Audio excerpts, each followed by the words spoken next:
ফার্মগেট কৃষিবিদ ইনস্টিটিউট মিলনায়তনে হিন্দু প্রতিনিধি সম্মেলনে বক্তব্য রাখছেন তারেক রহমান। আমরা এখন সরাসরি চলে যাচ্ছি সেখানে। আপনাদের সবাইকে এই প্রতিনিধি সম্মেলনে আবারও আমি স্বাগত এবং অভিনন্দন জানাই।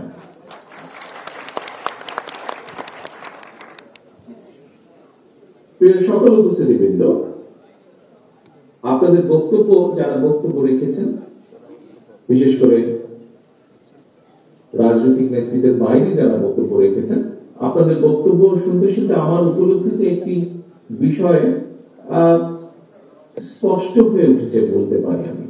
সেটি হলো ধর্মীয় বিশ্বাস প্রতিটি ধর্মে নিজেদের মধ্যে একটি ঐক্য সূত্র হিসেবে কাজ করে, তবে কাজ করলেও নিজ নিজ ধর্মীয় বিধি বিধান জানা মানা বোঝার ক্ষেত্রে গোত্র গোষ্ঠী সম্প্রদায়ের মধ্যে যেমন বিভিন্নতা পরিলক্ষিত হয়, ঠিক একইভাবে ব্যক্তি পরিবার এবং সমাজ জীবনেও ধর্মীয় বিধিবিধান বাস্তবায়নের ক্ষেত্রেও হয়তো কিছুটা ভিন্নতা দেখা যায়। অর্থাৎ একই ধর্মের অনুসারীদের মধ্যেও কিছুটা বৈচিত্র্য বা ভিন্নতা রয়েছে ক্ষেত্র বিশেষে।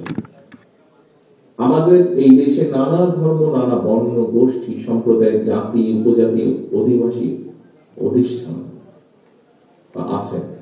নিজ নিজ ধর্মীয় বিশ্বাস এবং সাংস্কৃতিক বৈশিষ্ট্যের কারণে বিভিন্ন জনগোষ্ঠীর আচার অনুষ্ঠানে ভিন্নতা বা বৈচিত্র্যতাও রয়েছে, এবং এই বৈচিত্র্যতার মধ্যেই ঐক্যের বন্ধনে আমাদের রাষ্ট্র এবং সমাজের সাংস্কৃতিক, সামাজিক, রাজনৈতিক সৌন্দর্য।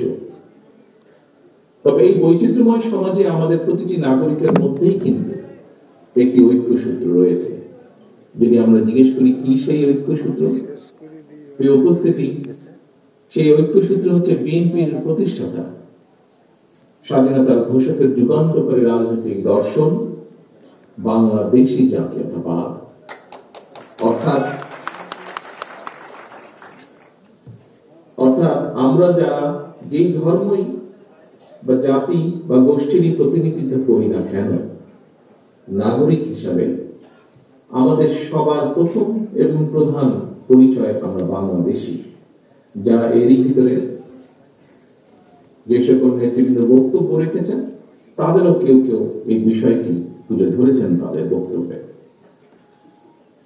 একজন বাংলাদেশী হিসাবে, বাংলাদেশের একজন নাগরিক হিসাবে এই বাংলাদেশে আপনার যতটুকু অধিকার, আমারও ঠিক ততটুকু অধিকার, কারো বেশি কারো কম তা নয়, কিন্তু সমান, আপনার এবং আমার সমান। আমরা যেই ধর্ম, যেই গোষ্ঠীরই হই না কেন। এই প্রসঙ্গে দেশের প্রতিটি ধর্মের, প্রতিটি বর্ণের প্রত্যেক নাগরিকের দৃষ্টি আকর্ষণ করে আমি একটি কথা বলতে চাই, এবং সেটি হলো রাষ্ট্র ও সমাজের সম্মান এবং নিরাপত্তার সঙ্গে সঙ্গে সগৌরবে চলতে হলে একজন নাগরিকের জন্য নির্দিষ্ট কোন একটি রাজনৈতিক দলের নেতা বা কর্মী সমর্থক হওয়া কিন্তু জরুরি নয়।